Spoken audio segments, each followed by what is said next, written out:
sejam bem-vindos a mais uma edição do programa Mais Informação. Hoje é apresentado por mim, Artácio Nelson José, o herdeiro dos Lomões, diretamente da capital chazeira de Gurue. Começamos com a presente edição com uma citação. Se não se comportarem, vão passar as festas confinadas, disse Filipe Jacinto Nyusi. O presidente da República de Moçambique, Filipe Jacinto Nyusi, anunciou na noite deste domingo o relaxamento das medidas de restrição em vigor no país, no âmbito do estado de calamidade em vigor no país, devido à eclosão da pandemia do coronavírus.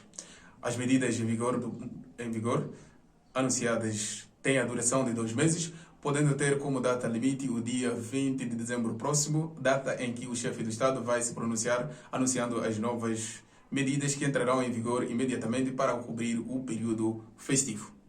Dentre as medidas anunciadas, Filipe Nyusi disse que o Estado moçambicano precisa de se despir de todos os pronunciamentos maliciosos que possam fazer com que os moçambicanos se desliguem dos princípios que desencaminhem os cidadãos contra os pressupostos para a preservação dos cuidados básicos de saúde contra a Covid-19.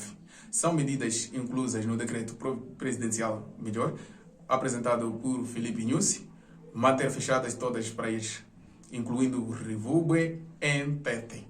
Prorrogação da validade de documentos oficiais, recolher obrigatório em Maputo, capitais provinciais, autarquias e vilas passa para 0 horas do dia. Filipe Nyusi autorizou igualmente o alargamento de várias atividades e horários, nomeadamente alargamento da lotação em piscinas, alargamento da capacidade em teatros, cinemas, salas de jogo, etc.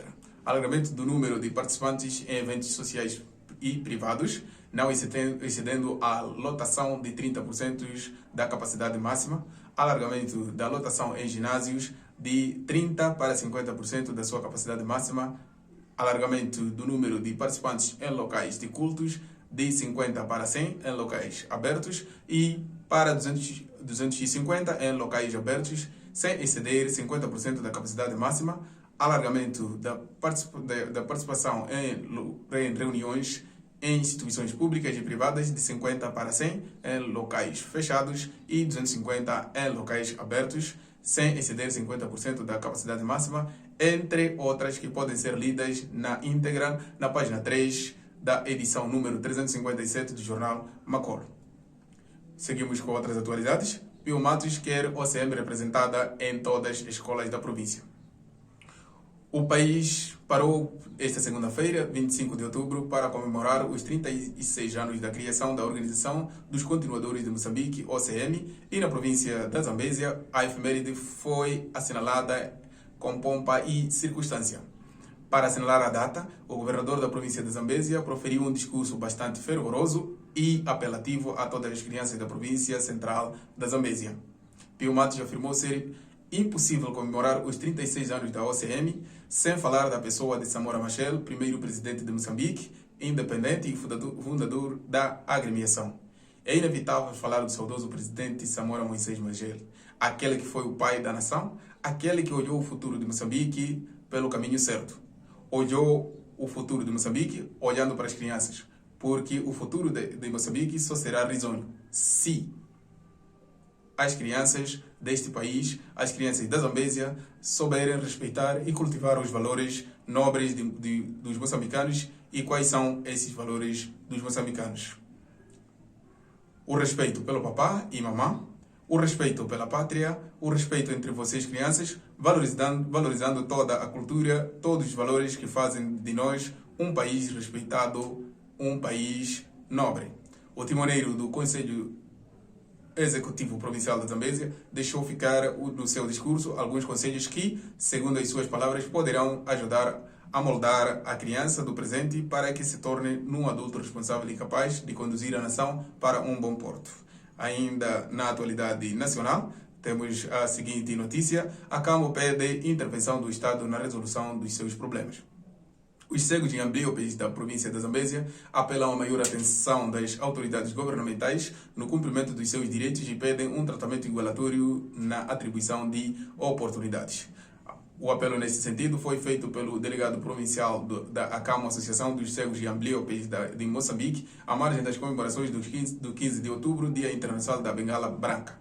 Segundo aquele responsável, aquela camada social tem se deparado com inúmeras dificuldades no seu dia a dia, dificuldades de natureza social, cultural e política, não obstante os esforços que têm sido enviados pelas autoridades governamentais no sentido de garantir que os direitos daquele grupo social sejam respeitados.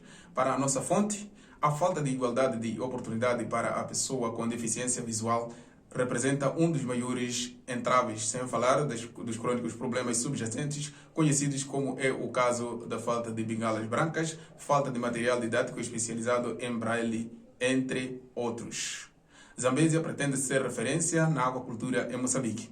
Caiu o pano do primeiro Fórum Provincial da Aquacultura na província de Zambésia, um evento, segundo os organizadores, foi bastante frutífero em termos de ideias inovadoras para o desenvolvimento da atividade nesta parcela do país. A cerimônia, que teve a duração de 2 dias, contou com a participação de vários atores da cadeia de valores da aquacultura na província e a participação, neste caso, no seu mais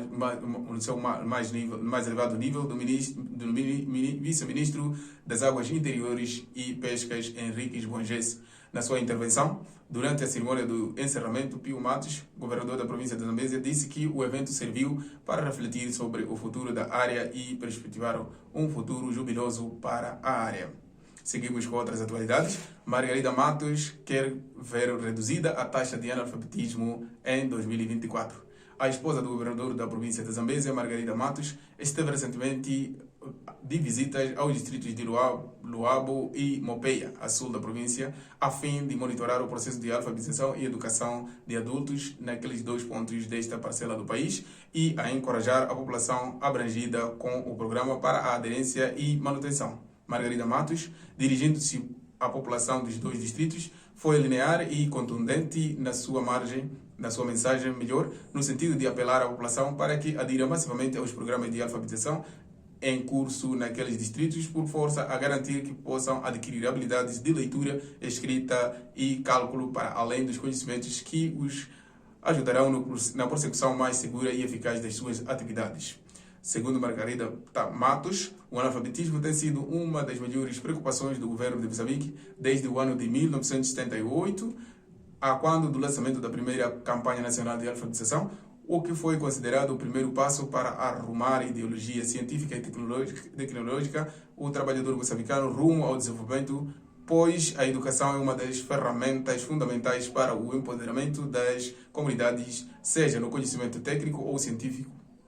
Outro sim, os programas de educação assumem um papel preponderante nos esforços do governo no combate ao analfabetismo, refletindo no aumento de oportunidades de educação básica dos jovens, raparigas e adultos, através de um conjunto de ações integradas às instituições do governo e não governamentais na redução da taxa de analfabetismo.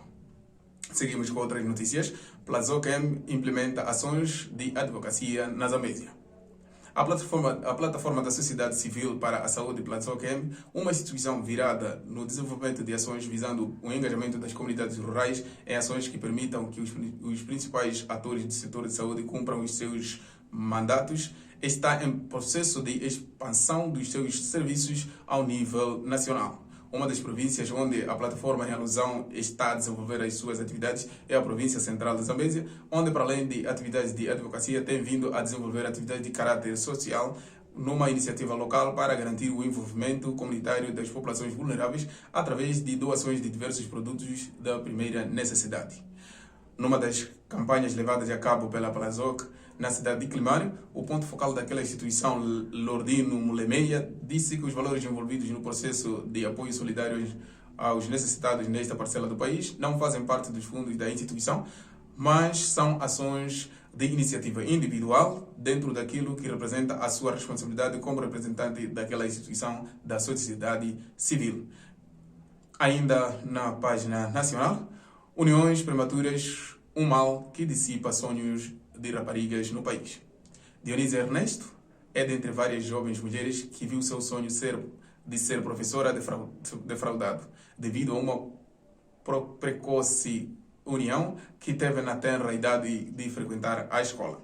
Com apenas 25 anos de idade, a jovem mulher residente na unidade comunal do Piloto, bairro de Mutauanha, arredores da cidade de Nampula, teve aquilo que considera de brincadeiras de mau gosto ao ponto de se envolver maritalmente com um homem antes de concluir o ensino primário do Sistema Nacional de Educação. Agora, com apenas 7ª classe já concluída e 2 filhos, Dionísia mostra-se arrependida e aconselha as outras raparigas a abdicarem desta prática que coloca em causa o desenvolvimento físico e psicológico desta classe social. Dionísia revela que teve o seu primeiro bebê quando tinha 18 anos e o último com 23 anos de idade, todos de sexo masculino. Aconselho as minhas amigas ao estudo. Eu brinquei mal e as consequências estou sentindo agora. Não tenho mais palavras, senão a tristeza que reside em mim, descreveu a nossa interlocutora com um olhar aborrecido. Passemos à página internacional. Grã-Bretanha vai remover os últimos 7 países da lista vermelha de viagens.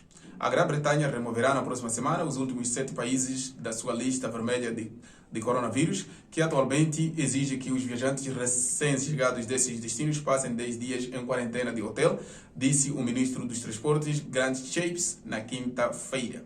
Os 7 países que serão retirados da lista a partir do 1º de novembro são Colômbia, República Dominicana, Equador, Haiti, Panamá, Peru e Venezuela. Os médicos-chefes da Grã-Bretanha decidiram que eles não eram mais motivo de preocupação.